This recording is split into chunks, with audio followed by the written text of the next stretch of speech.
बच्चे पूछेंगे मम्मी हम भगवान विष्णु का दर्शन करते हैं, हम राम जी का दर्शन करते हैं, हम कृष्ण भगवान का दर्शन करते हैं, हम भवानी माता का दर्शन करते हैं, हम शंकर जी का दर्शन करते हैं, हम सारे देवी देवताओं का दर्शन करते हैं, पर ये एकादशी माता तो कभी नजर ही नहीं आती।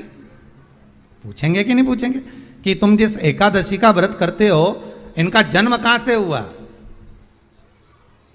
कहां जन्मी थी? एकादशी की जन्म स्थली कहां है? भाई भगवान कृष्ण की जन्मस्थली तो मथुरा है, श्री राम जी महाराज की जन्मस्थली बोल दो जम के अयोध्या है।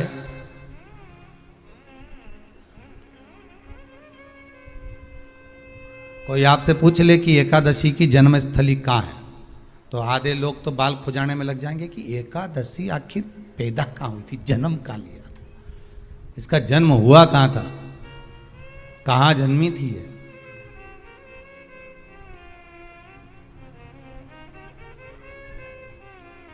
इसका जन्म स्थल है कहां? और अगर मान लो जन्म स्थल एकादशी का है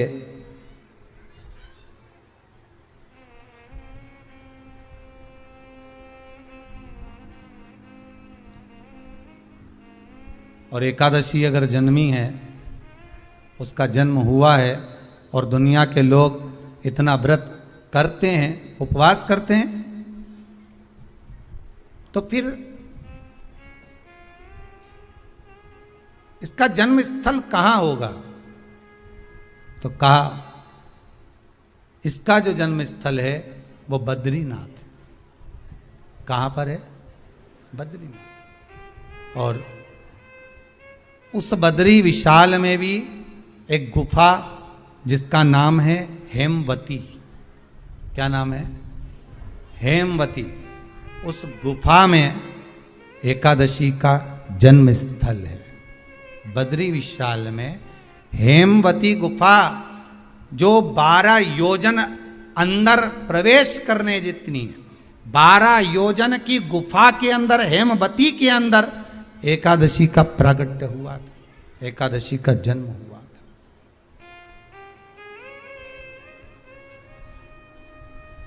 अब तो बता सकते हो ना कि कोई पूछे कि राम जी का जन्म अयोध्या में हुआ, भगवान कृष्ण का जन्म मथुरा में हुआ, और कोई पूछ ले आपका जन्म कहां हुआ था, अपन कह सकते ना सीहोर में हुआ हमारा।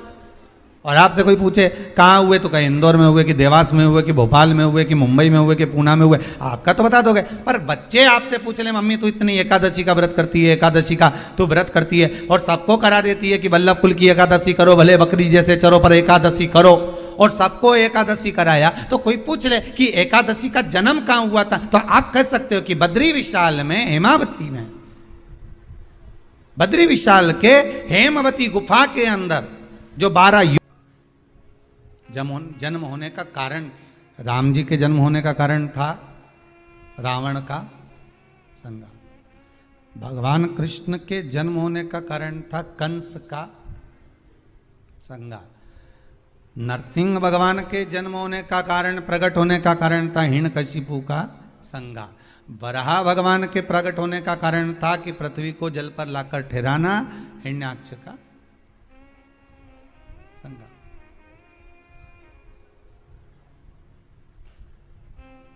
तो फिर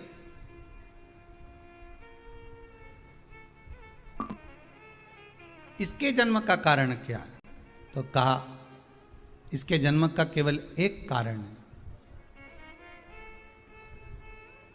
सतयुग में, अब एक और बात का बहुत ध्यान दीजिएगा महाराज, सतयुग एक बार नहीं हुआ कि तुम सोचो कि सतयुग के बाद में द्वापर, त्रेता आ गया, त्रेता के बाद द्वापर आ गया, द्वापर के बाद कलयुग। एक सतयुग नहीं है, एक त्रेता नहीं है, एक द्वापर नहीं है, ना जाने कितने कितने सतयुग निकल गए, ना जाने कितने कितने द्वापर, त्रेता, कलयुग, ना जाने कितने निकल गए।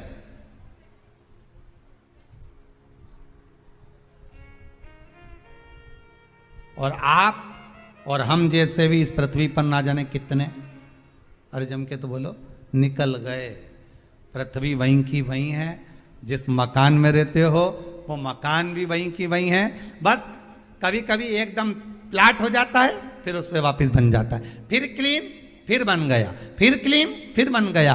ना जाने कितने कितने कितने कितने जन्म हम ले चुके हैं और हमारे भी आगे का जन्म कितने जन्म होते रहेंगे। जमीन वहीं की वहीं रह जाएगी और अपन चले जाए, बस वो जगह वहीं रह गई। जो पहले परदादाजी की थी दादाजी को मिल गई, दादाजी की थी पिताजी को मिल गई, पिताजी की थी उनके बेटे को मिल गई, उनके बेटे से उनको बेटों को मिल गई। मिलते मिलते मिलते मिलते कब वो जमीन भी बिक गई समय की अवस्था में, फिर दूसरे की हो गई और हम सोच कर रह गए कि ये हमारा है, हम इसके लिए लड़ाई करें, झगड़ा करें।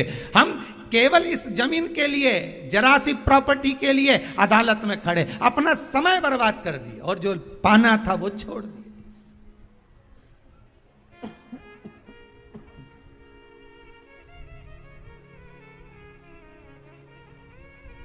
जो पाना था वो छोड़ दिया हमने।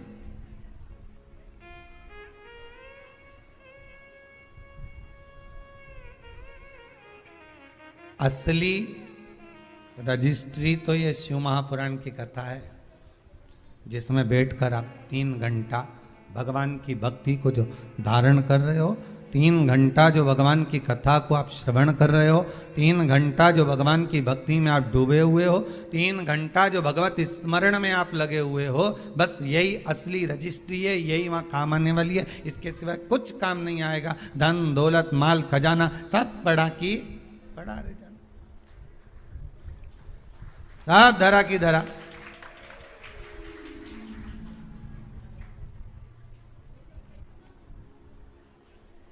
रह गया। वो एक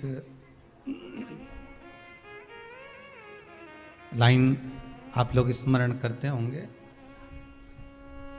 सज धज के जिस दिन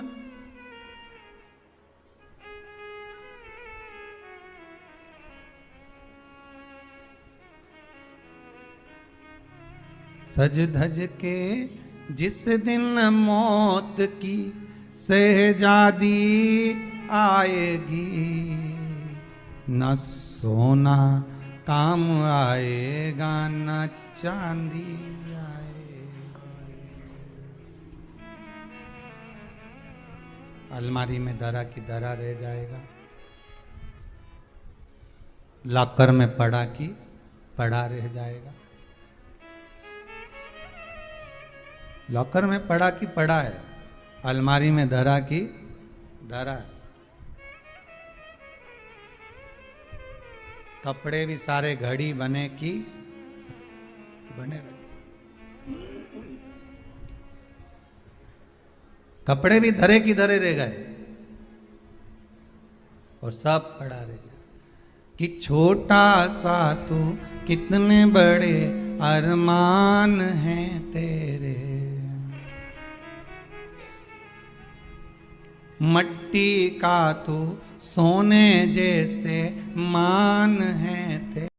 मट्टी की काया एक दिन मट्टी मिल जाएगी, न सोना काम आएगा न चांदी आएगी, न सोना काम आएगा न चांदी आएगी। सज धज के जिस दिन मौत की शहजादी आएगी, ना सोना काम आएगा ना चांदी आएगी, ना सोना काम आएगा ना चांदी। सब पड़ा रह जाएगा, धरा की धरा रह जाएगा, सब पड़ा की पड़ा रह गया, जीव चला गया।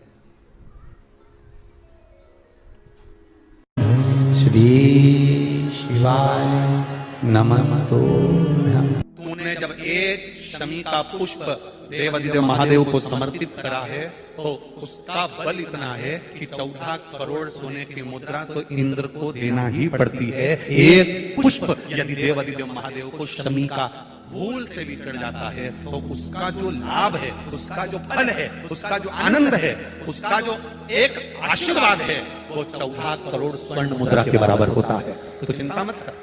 भगवान इंद्र ने उसी समय कुबेर को बुलाया, शमी के वृक्ष पर उसको बिठाया और बिठाकर शमी के आपसे निवेदन है, जिंदगी में प्रयास करना, जब जब कहीं ऐसा तुम्हें महसूस होने लगे, जब जब तुम्हें ऐसा लगने लगे, ऐसा लगे आपको कि जीवन में संपदा की, वैभव की थोड़ी सी कमी सी लगने लगे, तब प्रयास करना, तब प्रयास करिए कि कहीं नहीं जाना। एक शमी का पुष्प, तो ये शमी का पुष्प भूल से भी अगस्त से मार्च अप्रैल तक शमी का फूल आता, लगभग एक आध महीना कोई वृक्ष ऊपर नीचे हो सके तो हो जाए, पर समय यही देता है। लगभग प्रयास कर। एक शमी का पुष्प भी अगर भूल से भी देवाधिदेव महादेव को समर्पित हो जाता है, शंकर भगवान को भूल वश भी चढ़ जाता है, तो व्यक्ति खड्डे में नहीं गिरता, अगर गिर भी गया तो उबर कर वापस बाहर आ जाता है। धन वैभव संपदा में शमी पुष्प की बड़ी महत्वता। एक शमी का पत्ता, एक शमी का पुष्प, एक शमी का पत्ता, एक शमी का पुष्प हमारे जीवन में फल की अनुभूति करा देता। बस शमी की जो पत्ती होती है, शमी की जो पत्ती होती है,